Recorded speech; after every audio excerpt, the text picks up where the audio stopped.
Kozhikode വെള്ളിപ്പറമ്പിൽ water അതോറിറ്റിയുടെ അശാസ്ത്രീയ നിർമ്മാണം മൂലം വെള്ളക്കെട്ട് അനുഭവിച്ച നാട്ടുകാർ ഓടയ്ക്ക് കുറുകെ ഒഴുക്ക് തടസ്സപ്പെടുത്തി ജലവിതരണ പൈപ്പ് കടന്നു പോകുന്നതാണ് ചെറിയ മഴയ്ക്ക് പോലും വെള്ളക്കെട്ടുണ്ടാക്കുന്നത്. വാർഡ് മെമ്പർമാരുടെ നേതൃത്വത്തിൽ പ്രദേശത്ത് മഴക്കാലപൂർവ്വ ശുചീകരണം നടത്തിയെങ്കിലും വാട്ടർ അതോറിറ്റി അധികൃതരുടെ പ്രത്യേക ഇടപെടലില്ലാതെ ശാശ്വത പരിഹാരം കാണാനാകില്ല എന്നാണ് നാട്ടുകാർ പറയുന്നത്. ഈ മഴക്കാലത്ത് ജനങ്ങൾക്ക് ഏറ്റവും ബുദ്ധിമുട്ടുണ്ടാക്കുന്നത് ഈ പാതയോരത്തൊക്കെ തന്നെ ഉണ്ടാകുന്ന വെള്ളക്കെട്ടുകളാണ്. അതിന് ഒരു കാരണമെന്ന് പറയുന്നത് ഈ കാട് പിടിച്ച് കിടക്കുന്നത് കാരണം വെള്ളത്തിൻ്റെ ഒഴുക്ക് തടസ്സപ്പെടുന്നതാണ്. എന്നാൽ കോഴിക്കോട് പെരുവയൽ പഞ്ചായത്തിലെ 19-20 വാർഡുകളിലെ മെമ്പർമാരുടെ നേതൃത്വത്തിൽ മഴക്കാല പൂർവ്വ ശുചീകരണം ഇപ്പോൾ ആരംഭിച്ചിരിക്കുകയാണ്. ഈ പ്രദേശത്തൊക്കെ തന്നെ വലിയ വെള്ളക്കെട്ട് ഉണ്ടാകാറുണ്ട്. അതൊക്കെ തന്നെ തടയുന്നതിന് വേണ്ടി അല്ലെങ്കിൽ അതിനൊരു പരിഹാരം എന്ന നിലക്കാണ് ഇപ്പോൾ ശുചീകരണ പ്രവർത്തനങ്ങൾ ആരംഭിച്ചിട്ടുള്ളത്. ഇപ്പോൾ നമ്മോടൊപ്പം ഉള്ളത് പെരുവയൽ പഞ്ചായത്തിലെ 20-ാം വാർഡ് മെമ്പറാണ്. അദ്ദേഹം നമ്മളൊപ്പം ചേരുന്നുണ്ട്. എങ്ങനെ പോകുന്നു മഴക്കാല ശുചീകരണ പ്രവർത്തനം? മഴക്കാല ശുചീകരണ പ്രവർത്തനം നടന്നുകൊണ്ടിരിക്കുകയാണ്. ഇപ്പോൾ ഇവിടുത്തെ പ്രധാനപ്പെട്ട കുറച്ച് മുമ്പായി കഴിഞ്ഞ ആഴ്ചകളിലൊക്കെ നമ്മൾ ചെയ്തിട്ടുണ്ട്.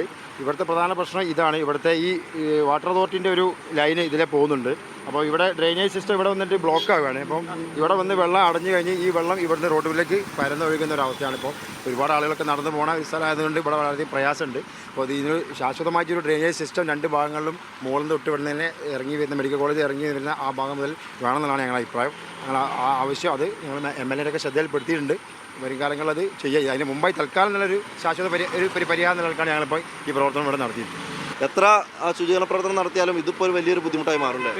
തീർച്ചയായും നമ്മൾ കാലാകാലങ്ങളായിട്ട് ഇതിങ്ങനെ ശുചീകരണം നടത്തുന്നതല്ലാതെ ഇതിന് ശാശ്വത പരിഹാരം ഇതുവരെ കണ്ടിട്ടില്ല. എങ്ങനെ ഇതിങ്ങനെ സംഭവിച്ചത്? വാട്ടർ അതോറിറ്റിയുടെ പൈപ്പ് പോകുന്നതാണ്. വാട്ടർ അതോറിറ്റിൻ്റെ ഒരു മെയിൻ ലൈനാണിത്. ഇതിപ്പോൾ എന്താ വെച്ചാൽ നമ്മളെ മെയിൻ സ്ഥാപനങ്ങൾ ഘടക സ്ഥാപനങ്ങളിലൊക്കെ ഡെലിവറി ചെയ്യുന്ന ഒരു ലൈനാണ്. അപ്പോൾ എന്താ വെച്ചാൽ ഇത് ആദ്യം ഉള്ളതാണ്. ഡ്രെയിനേജ് വരുന്നതിന് മുന്നുണ്ടായിരുന്ന പൈപ്പായിരുന്നു.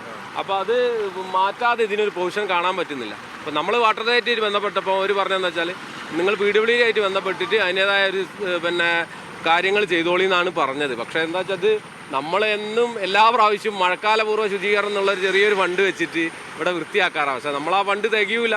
ഇതിപ്പം ഡ്രെയിനേജ് നിറച്ചും ഈ പച്ചക്കറി വേസ്റ്റും വ്യാപാരികളെ ഭാഗത്തു നിന്ന് വരുന്ന പച്ചക്കറി വേസ്റ്റും അല്ലാതെയുള്ള വേസ്റ്റുകളൊക്കെ ഇതിനകത്ത് നിറഞ്ഞിട്ട് ഈ ഭാഗത്ത് ഇവിടെ കാണുന്ന ഭാഗത്ത് പൈപ്പിന് ചേർന്നിട്ടുള്ള ഭാഗത്തേക്ക് വന്ന് അടയുക ചെയ്യുക. ഇത് നമ്മളിന്ന് ഒരുപാട് വേസ്റ്റ് കുപ്പികളും പച്ചക്കറിയും ഒക്കെ വണ്ടി കയറ്റി കൊണ്ടുപോയതാണ്.